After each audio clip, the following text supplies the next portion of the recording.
can't come off the plane, can't get on the plane. And you know what happens when you have to start restructuring flights and all that kind of stuff, the costs go through the roof. So if you're really worried about people initial feeling when they get here, start with the airport. You know, if you want to start someplace else, finish the schools. Show me you can at least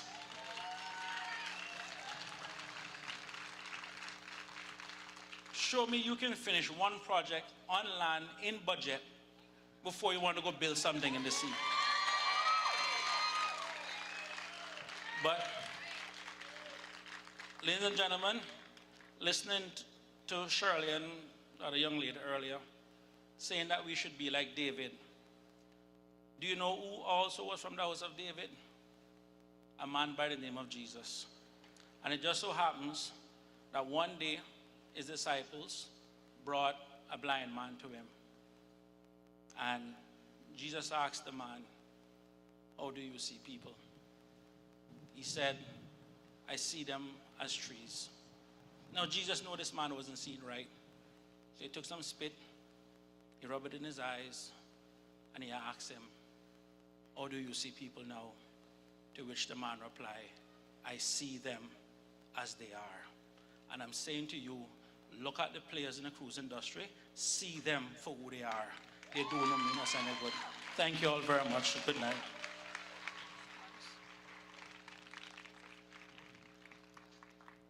Okay, so moving quickly along, as we meet tonight in our capital city, we are pleased to welcome Georgetown Central MLA, Mr. Kenneth Bryan. I did have some more to say. Prior to his political career, he was well known for his time as a TV reporter, anchor, and political journalist with Cayman 27, and as the political assistant to the premier from 2013 to 2015. Please welcome Mr. Kenneth Bryan.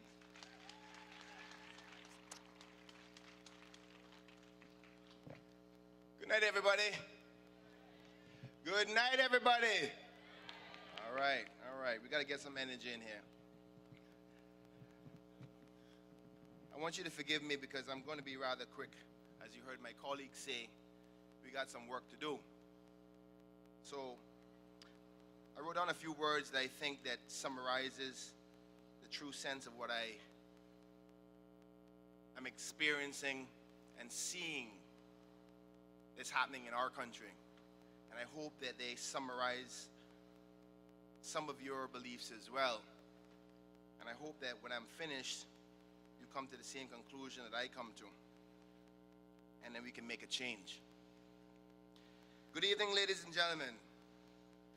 When I was elected in May of 2017, I was overwhelmed with pride, patriotism, and honor. For any citizen to be elected to be a member of the House of Democracy and become a voice on behalf of the people is such a great privilege. Sadly, I stand here tonight before you with a sense of disappointment, embarrassment, and shame to share the space with many of the members of the government and the Legislative Assembly today. The actions of this government and the handling of this project has been nothing less than totalitarianism and an effort to suppress the people's views. From actions of not allowing hundreds of Caymanians to take the opportunity to participate in these historical moments, to the actions of calling our Caymanian people Muppets and rascals. The symbolism of those actions should be a major concern for us all, as it presents the probabilities that these kinds of behaviors can and will continue again and again in other equally serious decisions of the future. This should be alarming for each and every one of us. Ladies and gentlemen, the referendum is bigger than you or I. It's bigger than the port. It's bigger than any one politician. This referendum and your vote will change the narrative on how legislators and those who represent us behave when making decisions on your behalf.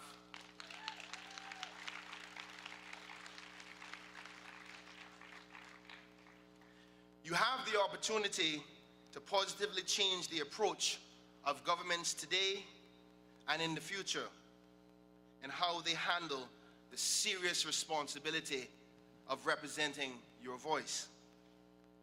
Let this referendum be an example of the power of the people. Use this opportunity to remind them where the true power is in this country. Show your representatives that from December 19th and moving forward, that they can no longer ignore, disregard, belittle your voice. On December 19th, you can send a clear message that from that day forward, they will learn to respect, listen, and adhere to your voice.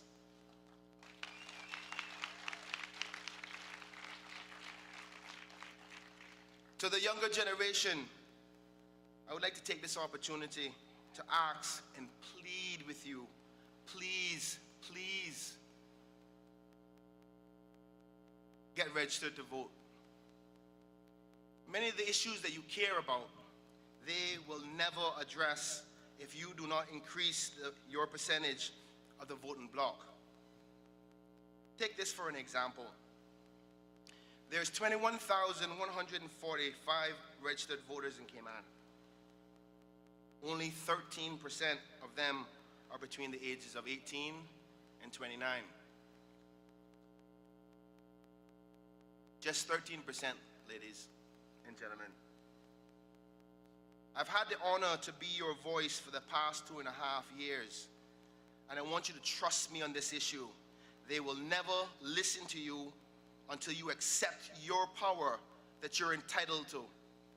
It is yours. Take it and be proud of it. Get registered to vote. For the residents of Georgetown particularly, this matter should be closer to you than all others. Regardless of how you feel about the cruise element of the port project, I think we as Georgetowners should be particularly concerned that the government will turn our town, as we know and love, into the new industrial park. The government is planning to grow our country to 100,000 people, but yet they want to take our cargo into a transshipment point, and they say they have no intentions of moving it. I challenge you, every Georgetowner, to Google the word transshipment and take a look at the images that you see and ask yourself if that's what you want for Georgetown. I will tell you all here tonight that I will be voting no in the referendum.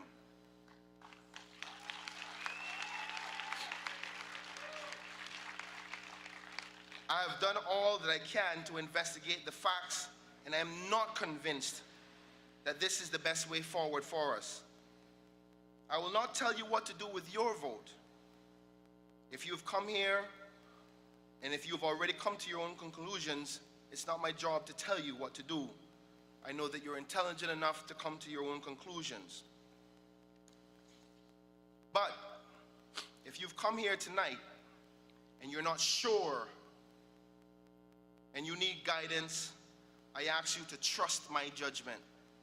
I ask you to do the same that I will do and vote no on December 19th. Thank you, ladies and gentlemen.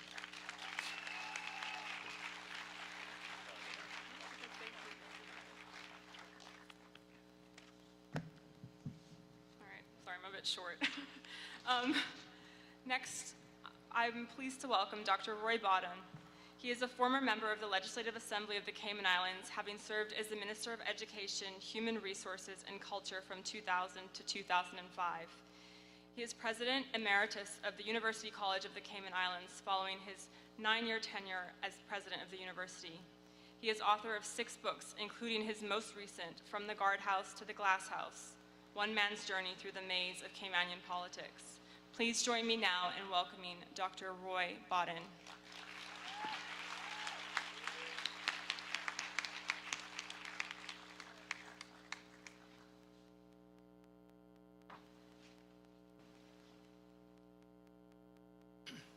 Ladies and gentlemen, I shall tell you as Henry VIII told each of his 6 wives, I shall not keep you long. Having said that, however, it would be remiss of me if I wouldn't warn you that what the government is proposing is a mortgage of our long-term future for the short-term promise of a false success.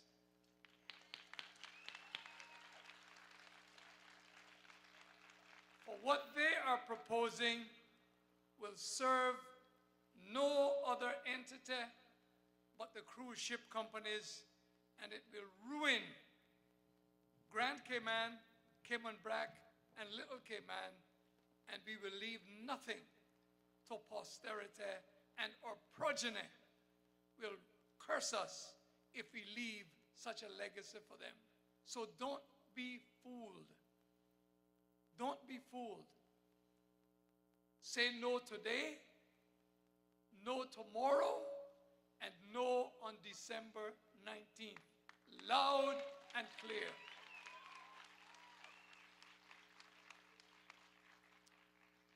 This port proposal does not warrant us degrading our environment,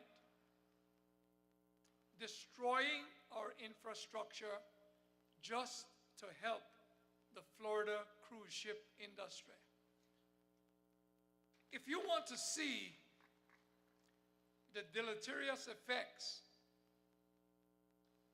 and the two-facedness of the persons in that industry, I recommend that you watch a documentary called Jamaica for Sale. It's a documentary made by 2 young ladies, Esther Figueroa and Diana McCauley. This documentary is a precursor to what will happen in the Cayman Islands. Small entrepreneurs were run roughshod over, the environment was destroyed, and the cruise ship companies did not live up to their promised obligations. Ladies and gentlemen, I'm happy to be a part of the No campaign in this matter of the port.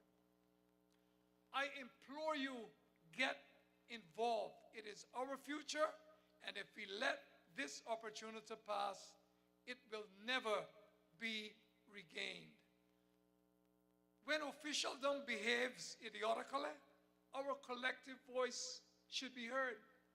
And so together, we should have a resounding no on December the 19th.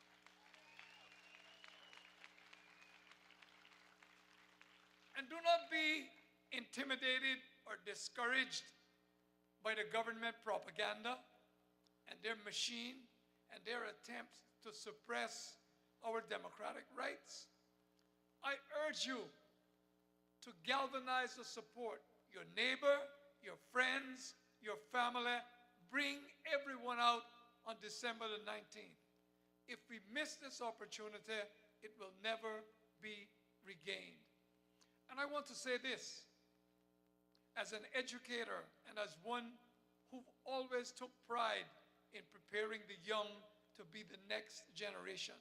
I am proud of the efforts of these young people behind the CPR.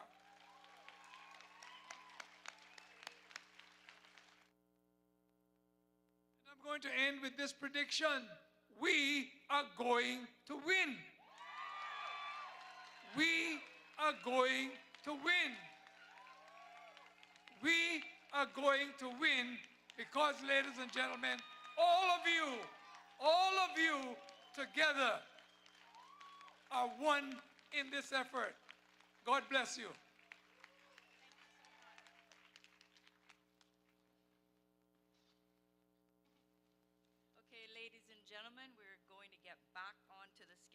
as it was. It's not that I couldn't read, they just had a change of plan. So, it is my distinct pleasure to welcome to the stage now a beautiful lady that everybody knows, especially on Star 92.7 FM. She's a DJ, a mother, a radio host. She's an entrepreneur, real estate agent. She's a God-fearing woman that loves her country and loves her people. Please come to the stage, Ruthanna Young.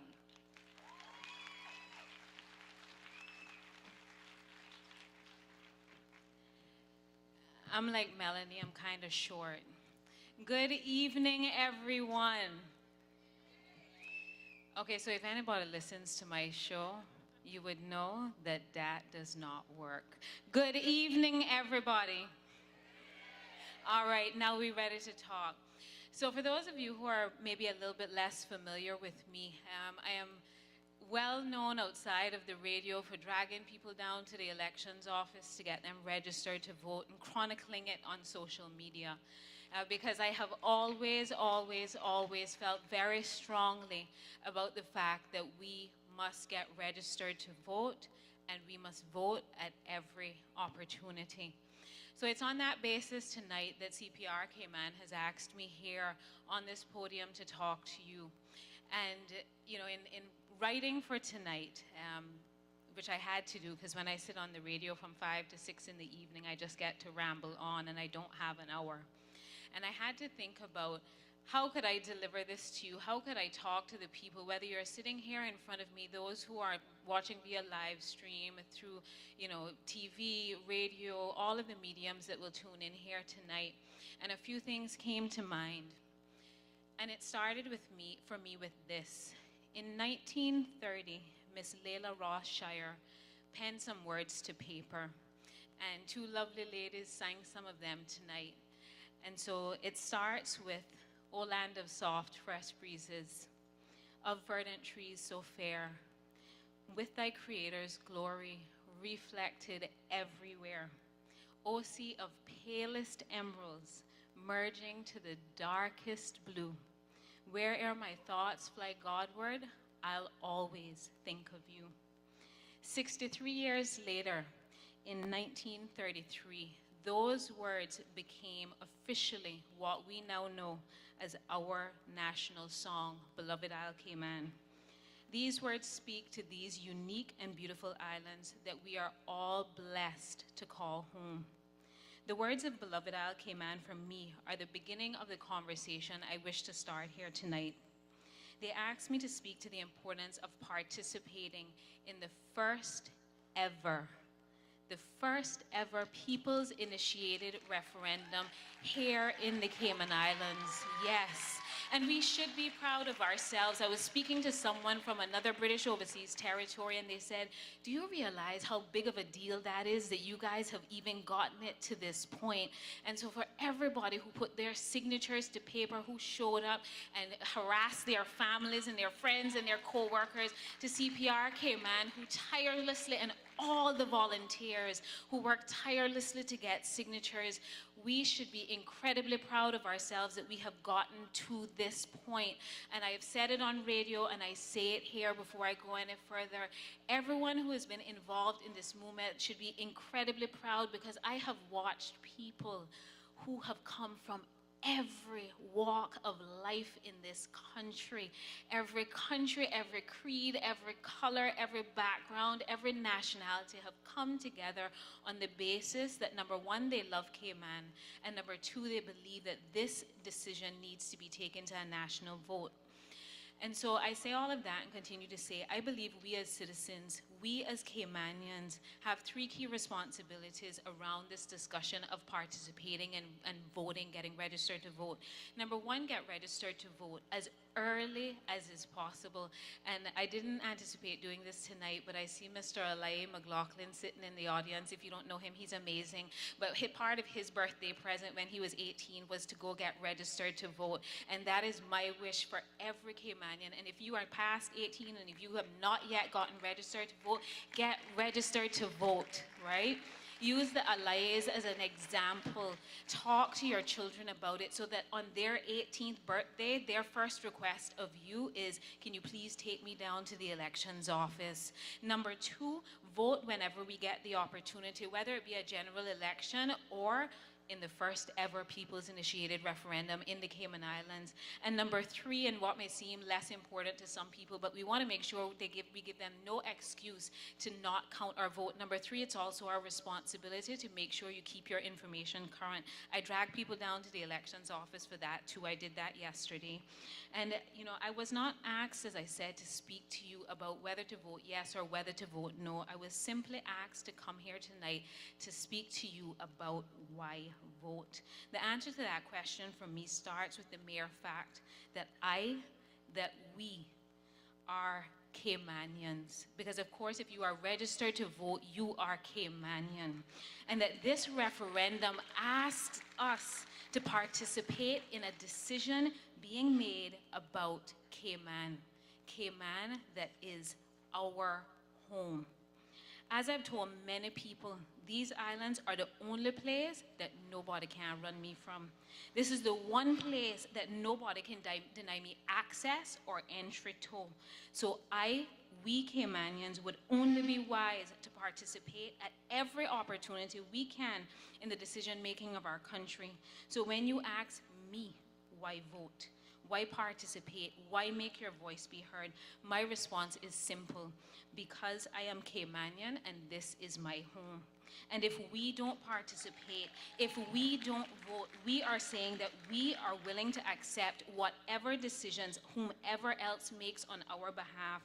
And look at where that has gotten some of us. Silence and cowardice has landed many of us as second and even third-class citizens in our own home. Now, while so much has changed, even in my almost 35 years of life, it'll be officially 35 years on the 29th of this month, right? I've celebrated all month long. It's easy to forget. It can be easy to forget with all the distractions, with all that's going on, the stop from whence we have come. It is easy to forget whose backs this country has been built on. It can be easy to forget who should be the guardians at the gate, safeguarding all that is Cayman and all that belongs to Caymanians. Sometimes we must be reminded what being Caymanian actually means. We must reconnect to the deepest part of who we are as people in order to remember that nobody can expect to safeguard the interest of this place, this treasure that we call the Cayman Islands, but us. So in writing my thoughts tonight, to be honest, I had to spend some time reconnecting to myself and reminding myself about what I believe is the core of who I am as Caymanians. And I say Caymanian because I'm not just talking about being a West Bayer from Crab Hole Road in West Bay, right? Because above all things, right, you always hear me say I'm a West Bayer, but at the end of the day, I am Caymanian first, right? And so for me, as I thought about that, this is what I've come up with. I am Tidi, Bobo, and Ereckley. I am silver thatch palms, ironwood, cocoa plums, and sea grapes. I am stew conch, stew turtle, and if you know me, I am certainly Cayman-style beef. I am cassava cake, biscuit cake, custard top, cornbread, and for the brackers tuned in tonight, I am also Cayman brack bread, okay? I am conch shells, sand dollars, sea biscuits, sea fans, and starfish. I am Caymanite and black coral. I am dories, and certainly I am catboats. I am grass peas, marl roads, and nor'westers, and tonight reminds me I am also cold fronts. I am swanky and sweet, sweet, sweet kitchen band music. I am chickens running wild in the middle of the financial district called Georgetown. I am blue iguanas, agoutis, and Cayman parrots. I am wattle daub and thatch roofs. I am Eden Rock, Devil's Grotto, and Bloody Bay.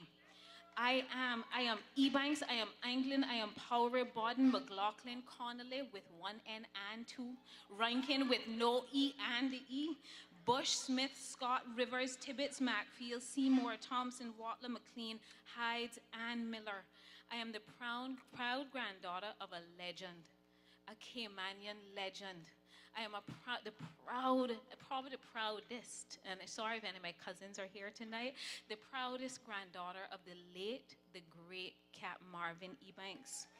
I am a 345. I am Caymankind, and I am one of the guardians at the gatehouse responsible for directing, protecting, and preserving through participation the future prosperity of these islands.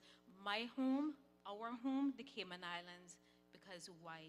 Because of, above all things, after being a child of God, I am then Caymanian. I am Caymanian. I was Caymanian before I was a mother. I was Caymanian before I was a sister. I was a child of God, and then I was Caymanian. And because we are Caymanian, we must vote. There are several occasions in history across the world where the people of a nation realize that decisions are actually made by the power of the people, not the people in power.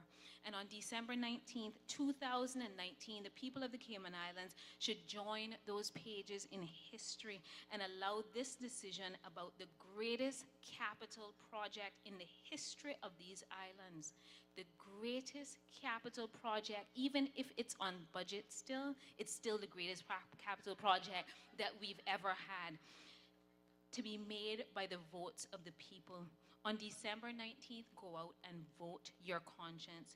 You can vote yes, you can vote no, but go out and vote. Thank you.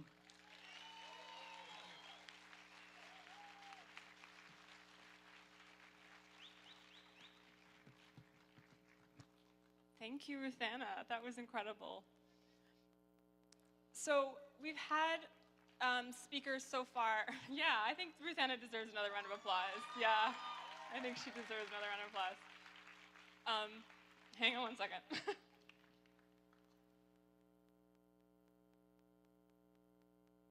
So we've had speakers. So Chris Saunders spoke to the concerns about the financial.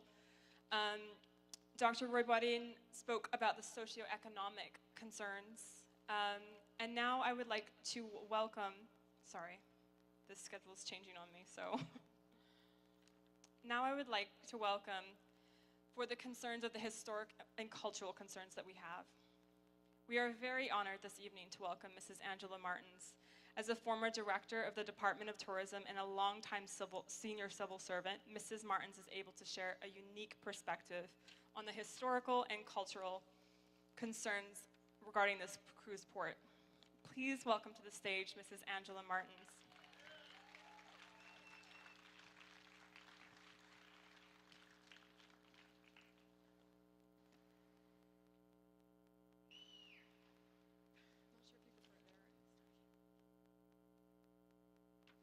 Good evening. I don't know that we really have recognized Ruthanna properly.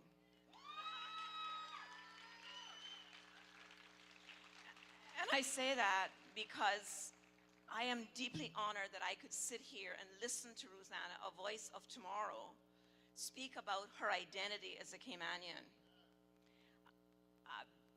Michelle offered that I'm going to speak about historical and cultural things, and I will disappoint you on that. I'm not into history tonight. But I'm going to come with a perspective that's absolutely mine, not owned by anyone else except me. So I want to say good evening to everyone, and I want to thank you, Michelle, and CPR Cayman for the opportunity to contribute to this evening. I may disappoint some of you tonight, but I'm not here to tell you how to vote on the 19th of December. I cherish each person's right to their own voice far too much for that. So all I can offer you tonight is the perspective that is guiding my vote. When I walk into the polls with my 3 children right behind me, I will be voting as a steward of 2 things: our Caymanian environment and our people, nothing else. I will cast that vote on behalf of my 10-year-old goddaughter and children like her who trust us, the adults, the Caymanian adults of this community to do the right thing. I'll be voting with a one probing question in my mind. What future is this port project leading Cayman into? Not next year, but 20, 50 decades from now. What will its impact be? What legacy statement will you make when you cast an X? When my eldest daughter, Annika, went away to school, one of her classmates' parents told her this: "Our whole family loves visiting Cayman. It's such a different vacation spot compared to the other Caribbean islands. Your island and your people are truly one of a kind." I remember Annika telling me this at the time and just feeling really proud. I didn't do it. But if we vote to make ourselves like Miami or some other cruise destination, we will be forgoing the very thing the high-end visitor speaks about, the one-of-a-kind quality that has made Cayman stand out on the world stage. And I'm here tonight without fear or favor to tell you I will not be voting for that. I will vote my conscience on the 19th of December with two realities firm in front of me. And as I pen these words this afternoon, a lot of memories were rushing through me. A former director of social services and the first Caymanian director of tourism. Both of these positions offered me a unique viewpoint and responsibility to understand how Cayman can prosper through tourism without letting our approach to tourism destroy us. I remember the hundreds of man-hours that staff and I, utilizing millions of public dollars to promote our world-famous shore diving experience here in Georgetown. One of very few in the world, the only one in our region. I will be voting to protect what's left.